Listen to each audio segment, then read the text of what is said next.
Good morning, folks. Today we'll be talking about race and ethnicity. And with that, we'll be looking at race and ethnicity through a few significant themes. We'll first be talking about and defining what race is and the social history of race. We'll get also within that into supporting research and documentation about race and how the definition of race has changed over time. Also, we'll go on and talk about ethnicity and what distinguishes ethnicity, what makes it different from race. We'll get into some data, some demographics about race in our society and ethnicity. We'll also talk about different levels of racism. Also, within that, the individual and institutional levels of racism, and certainly a lot to say about current experiences with respect to race and ethnicity in our society. First, we need to define what a race is. And generally speaking, as we approach that definition, we need to keep in mind that race is a modern idea. We've really had race or races as ideas conceptually as a social construct, and we'll talk about it being social. We've had it really for about the past 400 to 500 years, and it was largely and primarily developed for social reasons. And what race had to do with in terms of its development did not really have any bearing with respect to genetics or biology. What we knew about human anatomy and physiology and biology around the inception or the conception of ideas about race was pretty nil. We really had no sense of what germ theory was. We had no sense of infection or disease prevention, immunization, nutrition. Those things happened hundreds of years later. So, again, race as a set of ideas is largely modern in terms of the annals of human history, the arc and the trajectory of human history.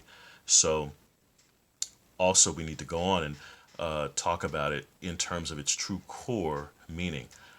What ultimately is meant by race is a group that has some socially determined biological features that set it apart from other groups.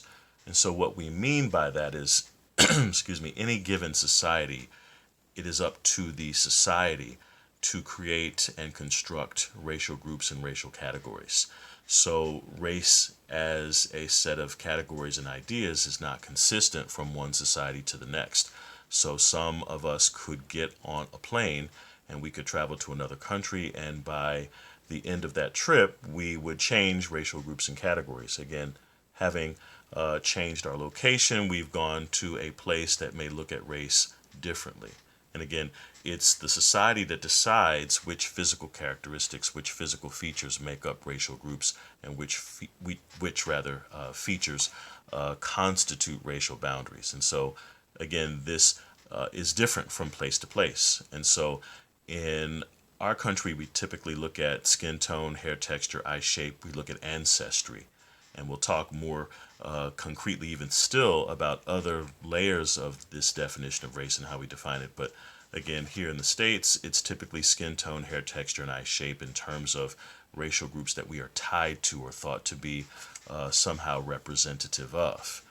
But even within our country, we have not been consistent about how racial categories are formed, maintained, and what happens to them over time. We've noticed that that often involves some change and some differentiation.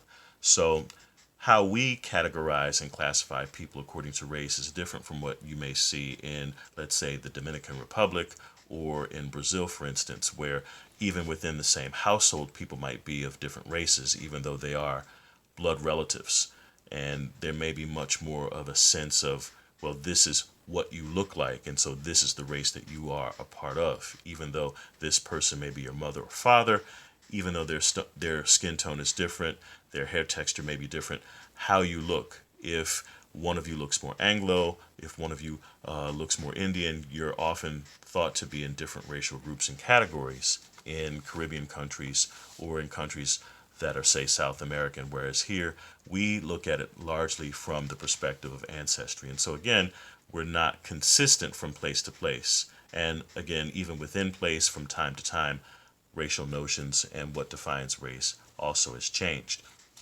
In fact, this gets into some really good research from the historian James Lowen. And Lowen found that in our country, there had been very little consistency with respect to racial groups and categories and classifications over the years.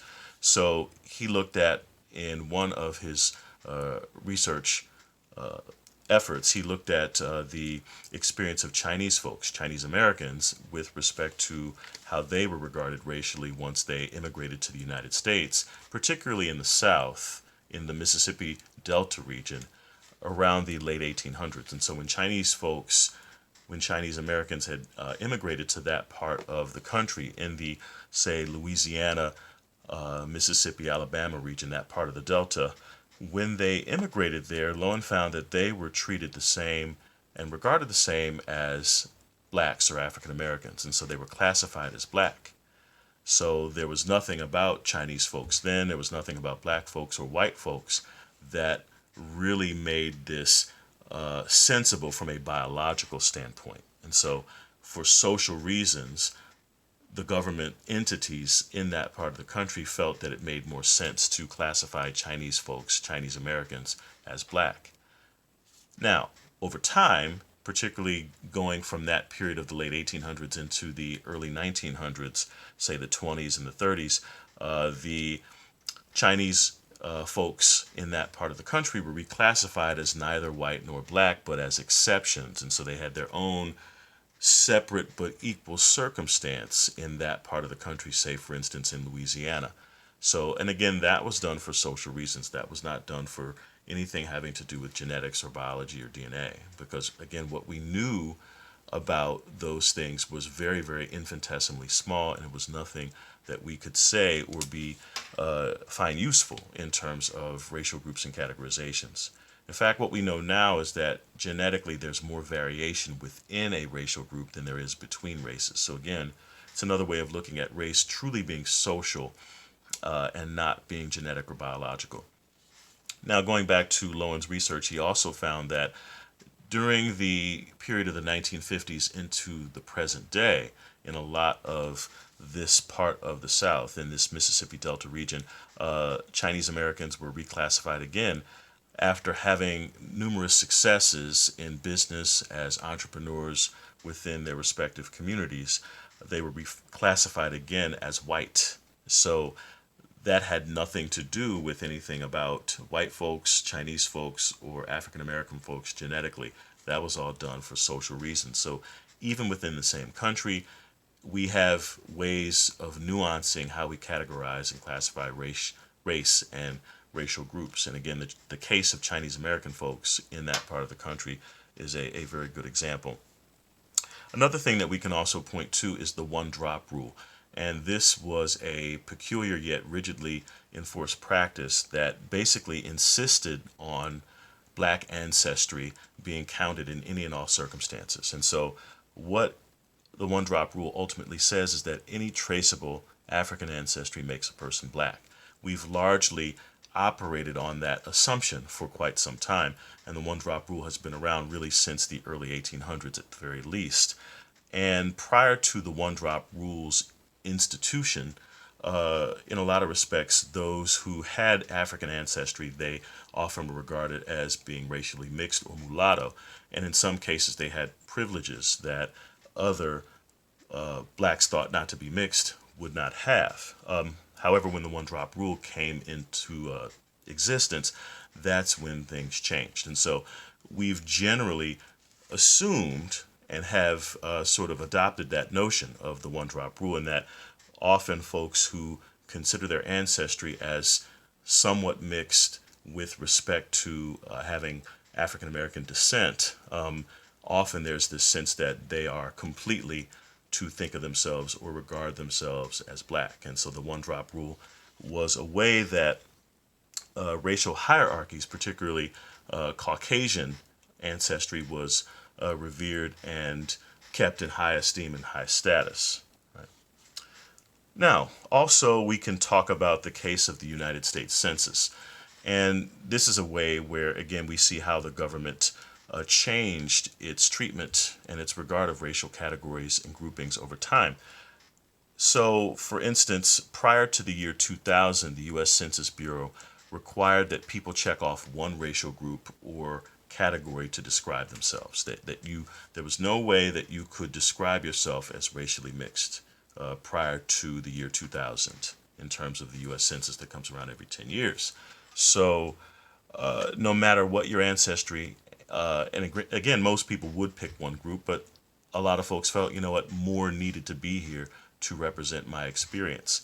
So over time, folks who came from a multicultural background, multiracial backgrounds, families of such that were of blended racial and ethnic ancestry, they over time, particularly during the 90s, 1990s, they petitioned the government quite a bit and said, hey, we need something more. We need a better way to be represented, a better way to be understood, ultimately.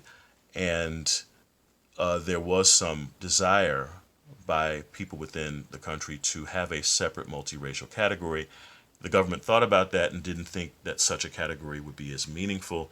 And so since the year 2000, U.S. citizens have been able to check off more than one group to describe their racial or ethnic heritage. So a person can check off white and Asian, or they can check off Latino or Latinx or Hispanic and Native American. They can check off more than one if that they feel truly represents and embraces their identity. So even over time, that's another way of looking at how race is indeed social construction, that it's not this pure biological category that we're often led to think of outside of sociology, the social sciences within everyday life, so to speak. If we really truly think about what it is, it's not meaningful as a biological or a physiological distinction. Again, there's much more variation biologically within a racial group than there is between racial groups. Now, race is one way of looking at social categorizations. Ethnicity is another.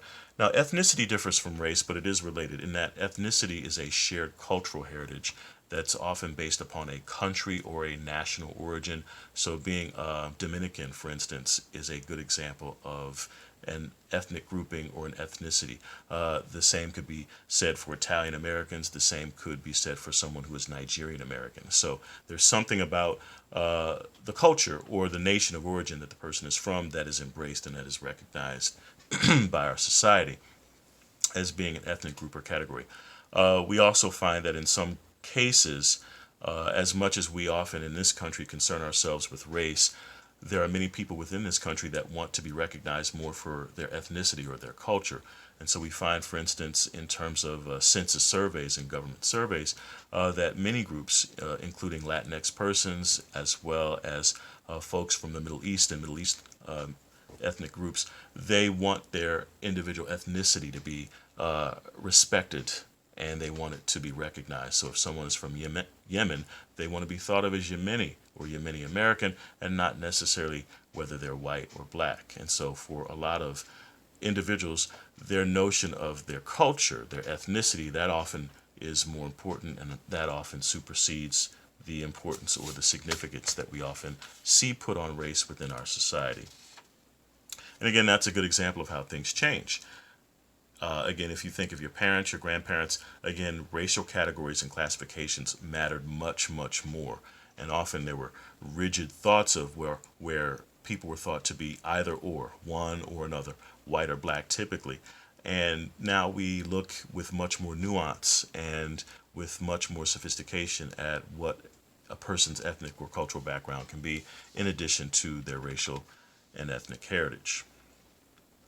All right, some data. So we, with this, are looking at what percentage, if you will, of particular groups in terms of race and ethnicity are as a proportion of the population. And so, for instance, and this comes from the U.S. Census Bureau, the Census Bureau determines a number of different counts and groupings of major categories within our country, and race and ethnicity and culture are just one example, or just a few examples. So with respect to our African American population, African Americans are 13% of the U.S. population.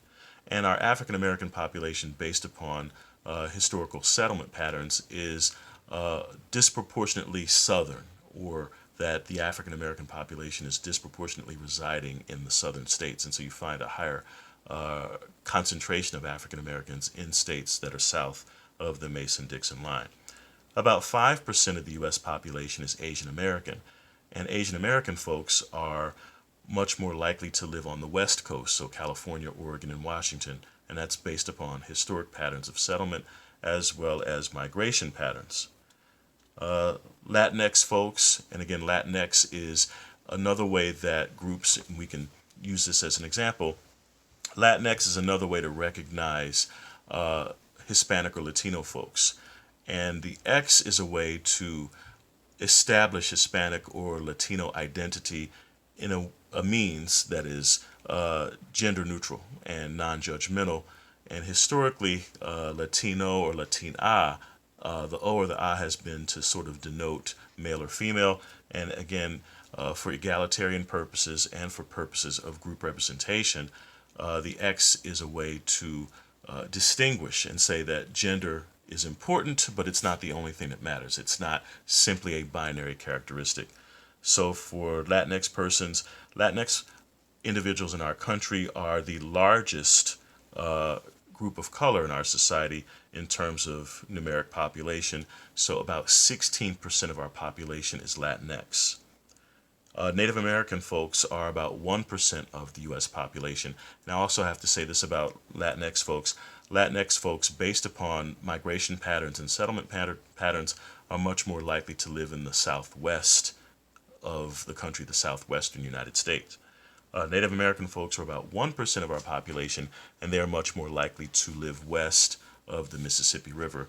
And to learn more about these demos and how they, in a sense, have come to be, there are a number of great courses you can take, including race and ethnic relations within sociology, as well as Latin American history, African American history, Asian American studies are some wonderful courses that you can take here at Mott and at other institutions around the state. All right, just take a swig of water here for a second. Now we're about to talk about racism and the different levels of racism that we can observe in our society. And by racism, we're talking about ultimately the power to discriminate. And we're talking about the power that Caucasian folks have to discriminate. And I also cannot leave out, I would be remiss if I did, I don't want to leave out that Caucasian folks or white folks are 72% of the U.S. population. 72%. Also keep in mind that those percentages I've given you, they're not going to add up to 100% because you're looking at individuals that can fit into and are labeled in multiple groups. So being in one group does not keep you from being in another group or being counted as a member of another group. And again, the census does permit that and has for the past 20 years. Also, to keep in mind, too, in this regard, the two or more race population in our society is about 3% of the U.S. population. And that's been consistent really since the year 2000 when the, again, allowance of being able to check off more than one race or ethnic box occurred. And again, I want to also pick back up where I was starting to go to and talk about racism. And with racism, we're talking about the power to discriminate. And we're talking about whites having the power to discriminate against people of color, against Latinx folks, against Asian folks, against African American folks and Native American folks. That's how racism works. It's a measure of power and of what group in society ultimately has the power. And we'll be talking about that with respect to privilege and white privilege in particular. So again, a lot of this is also consistent with conflict theory in that we may recognize groups, particularly in terms of their culture and their distinctiveness in terms of culture, but at the same time, there are power differences. When we look at the history of slavery, we look at the history of Jim Crow, when we look at our immigration laws and practices, overwhelmingly people of color, African Americans, Latinos, Latinx persons, Asian Americans, and Native American persons were subjugated groups within society in a number of different ways, measures, and means that are still going on today. Even though these are illegal and outlawed, they still happen. And again, this is based upon these deeply ingrained patterns of race, but also ultimately racism. And again, we're looking at the power that whites have to subjugate and historically oppress people of color. And again, we're looking really at the operations of systems that keep a lot of this in place, but also a great deal of individual experiences as well. And so with respect to racism, we're talking about two levels. Racism occurs on individual levels and the institutional level as well. And at the individual level, we're looking at biased treatment, we're looking at mistreatment of one person versus another. And so, again, we're looking at dominant groups in society when we're talking about issues of race and racism. So, we're looking at Caucasians as the dominant group, white folks, and their efforts individually to bias, mistreat, or oppress a person of color. And this can happen in a number of ways. So, person to person kinds of individual racism can happen in a number of ways. Obviously, it can happen in terms of hiring practices where one person isn't hired based upon their race or based upon their culture. So, those kinds of things can happen. The same can happen, for instance, if someone is being shown real estate and they're being shown real estate in some neighborhoods or not others. That's a great example of individual person to person discrimination. And it doesn't have to be acknowledged by the person who's the target group member, if you will, to be, they don't have to know that it's happening for the discrimination to have occurred in a form of individual racism. And so when we're talking about individual racism, we're talking about individual discrimination. Often today we're talking about, and you'll see this a lot in the research within a number of fields, including criminal justice, social psychology, and sociology. Often with individual racism, we're looking at microaggressions. So we're looking at with microaggressions, we're talking about these subtle biases and these subtle hostilities towards people of color from white folks. So subtle ways within which they may, in a sense, indicate their racism or their dislike for someone of color. So there may be offhanded comments about the music that someone listens to. There may be assumptions about the food that they may like. So we're talking about those kinds of scenarios and those kinds of situations where it's this sort of subtle dig, and maybe someone says, "Oh, I didn't know that about your family," and they may have assumptions about an individual's family based upon their race, and they have assumptions that are consistent with stereotypes. And so, in saying that and making a comment like, "Oh, I didn't know this about," or I thought your family would be like this," that's a good example of how that microaggressive sort of attitude can occur. Another good example of these individual racism experiences that can happen are what we call implicit bias. And so here we're talking about these unconscious stereotypes that people may have, these unconscious thought processes that are ultimately racist and demeaning to people of color, that are not necessarily intentional, but they are still there, and they do influence the decision or the decision-making process that a Caucasian person may have concerning their relationship to someone of color. So it's an implied sort of limitation that's discriminatory against that person of color, that treats them differently from someone who is white. And so we're looking at those microaggressions and the implicit bias as being good examples of that, of the individual racism, so to speak. Now, a lot of what happens is these, if you will, individual experiences of mistreatment, of microaggression, of bias, of implicit bias, these add up and they bubble up and they become a part of the institutional structure, and they become part of the social structure in our society. And with that, we're talking about the institutional racism. So patterns and practices where Caucasians have a privileged status and they do not suffer the consequences of being biased against or being discriminated against or something like that. So we're looking at these patterns in terms of the real estate industry and who's more likely to own a home versus rent. And we're also looking at, within real estate, we're looking at segregation and how much that is a true, not a choice, but a forced kind of decision that people of color have often to be faced with. So we're looking at that. We're looking, for instance, at hiring practices, and we're looking at the black unemployment rate being twice typically the white unemployment rate. And so those are examples of where we often hear the notion of last hired and first fired. So things of that sort.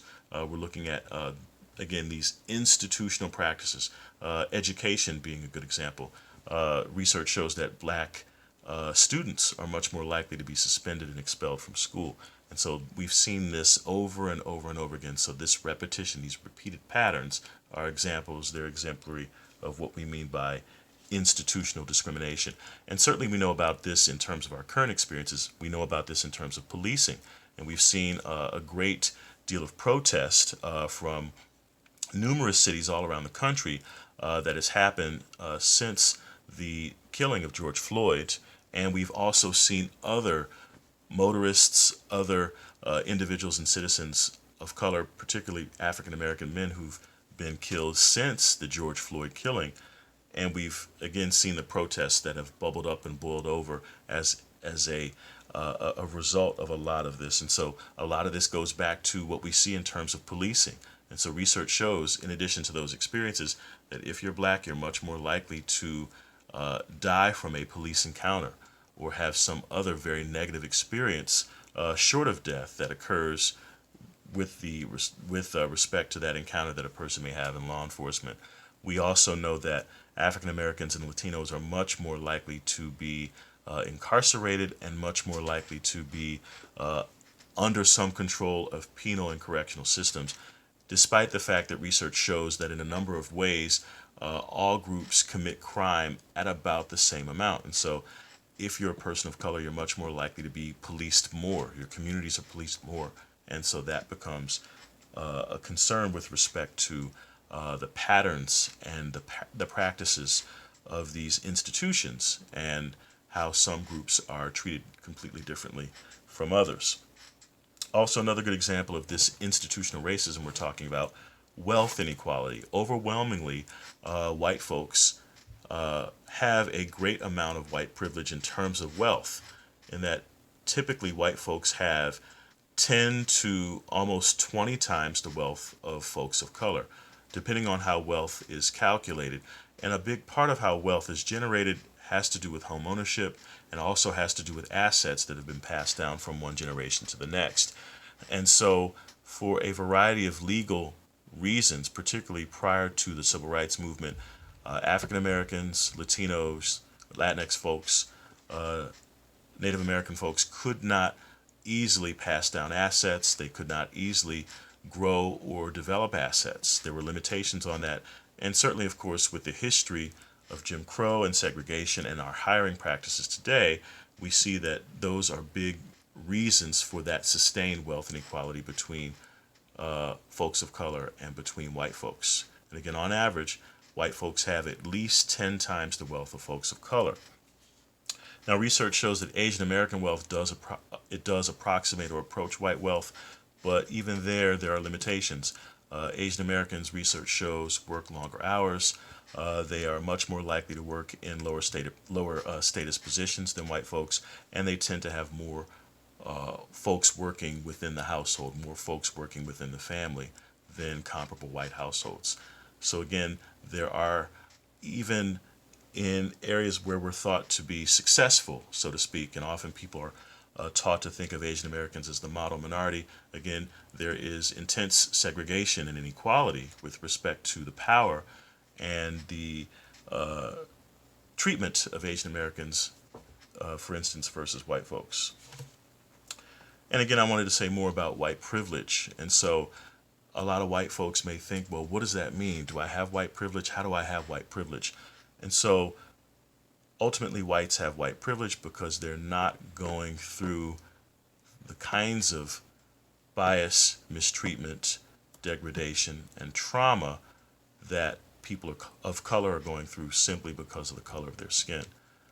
Having the marker that people of color do have in terms of their skin tone, in addition to, again, the historical mistreatment, allows for them to experience this over and over again in terms of microaggressions, in terms of implied bias, in terms of mistreatment by institutions. Again, whites just do not have these experiences. And so that isn't to say that a white person can experience discrimination, but again, when you look at who runs the institutions, when you look at who runs the real estate industry, when you look at who runs major corporations, When you look at who runs our government, overwhelmingly we're talking about